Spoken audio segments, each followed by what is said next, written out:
Kumusta mga ka-learners? Welcome to another episode.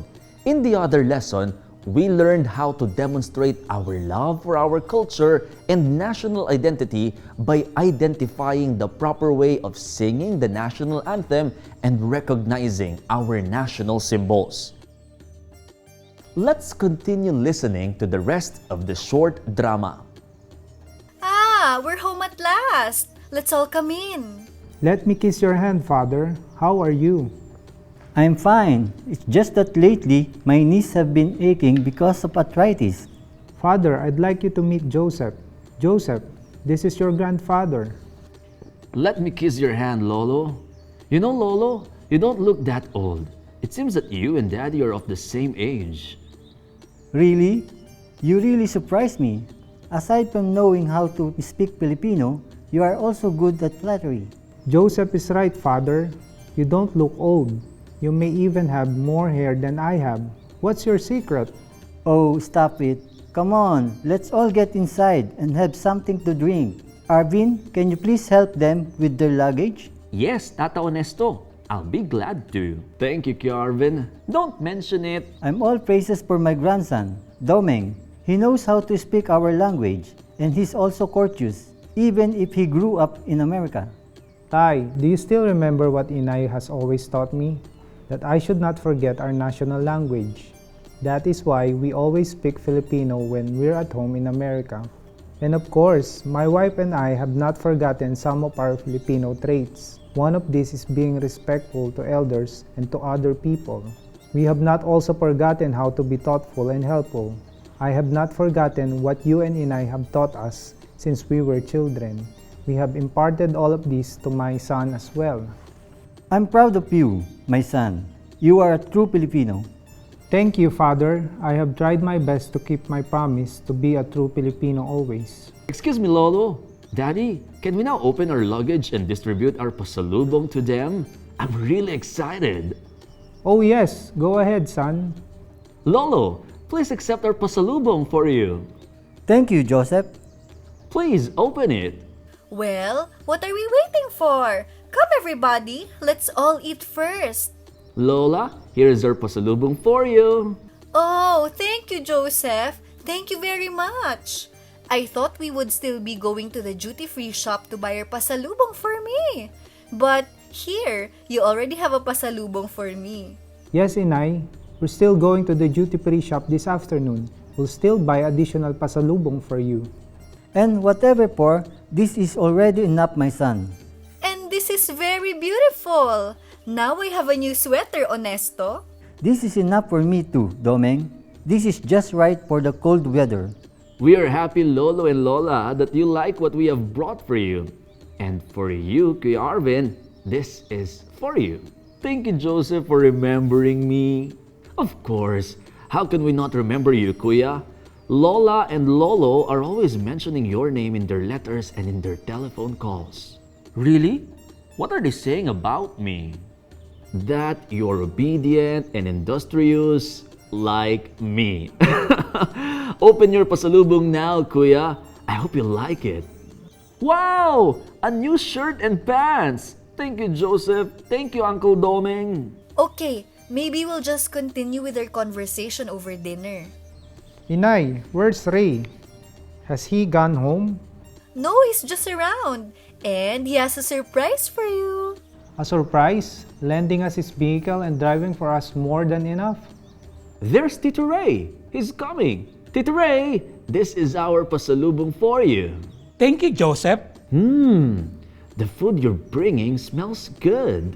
Of course, I prepared this especially for you and your dad. Broiled tilapia and squid? Wow, these are my favorites, Ray. I still cannot forget what your favorites are. Hey, what's this you brought for me? An imported shirt? Why? You should have bought me a local one instead. Not that I don't like what you gave me, but, you know, Philippine-made products are comparable to imported ones. Really? Yes, I even hear some balikbayan says that product they buy in the other countries are marked made in the Philippines. Well then, we don't have to go to the duty-free shops in that case. And Ray, here's something for you. What's this? No, I cannot accept this. Come on, pal. This really comes with your pasalubong. By the way, thank you for lending us your car and driving for us too. Ray, don't be offended. I know that debt of gratitude cannot be repaid with money. You can use it to bring your kids to the movie. What are you whispering about over there? Come on, let's all pray before we eat. I have a suggestion. Joseph, can you say the grace before meals? Yes, Lola. Bless us, O Lord. Did you like the rest of the play? Try answering the following questions. Number 1. What Filipino traits were portrayed by the characters? Number 2. Which ones would you like to emulate or reinforce? How are you going to do this? Number 3. Do you agree with Domeng that a debt of gratitude cannot be repaid with money? Please explain your answer. If you are done with your answers, compare them to the matching answer key of this lesson when you log into your online LMS account. We should be proud of our desirable Filipino traits.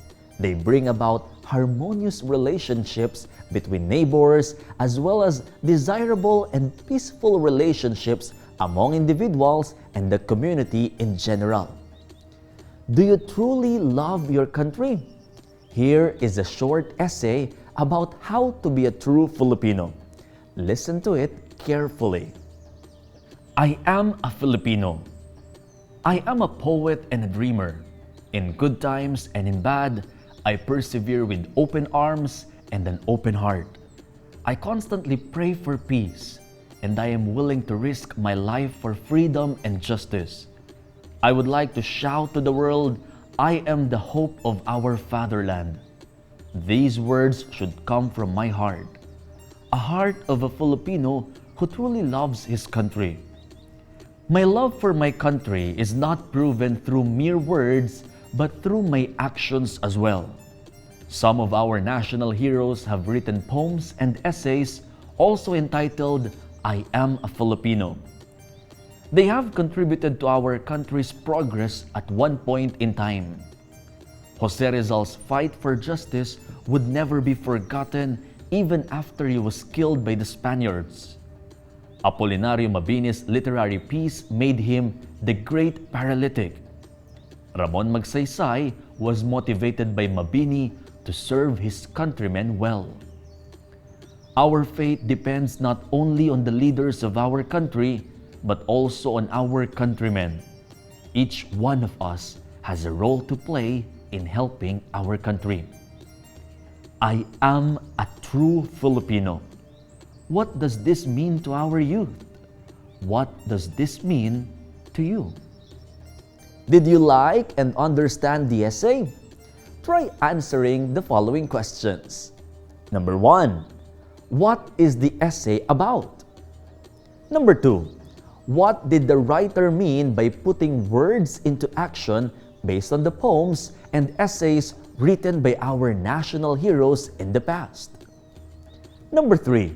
How can you prove your love for your country in times of war or in times of peace?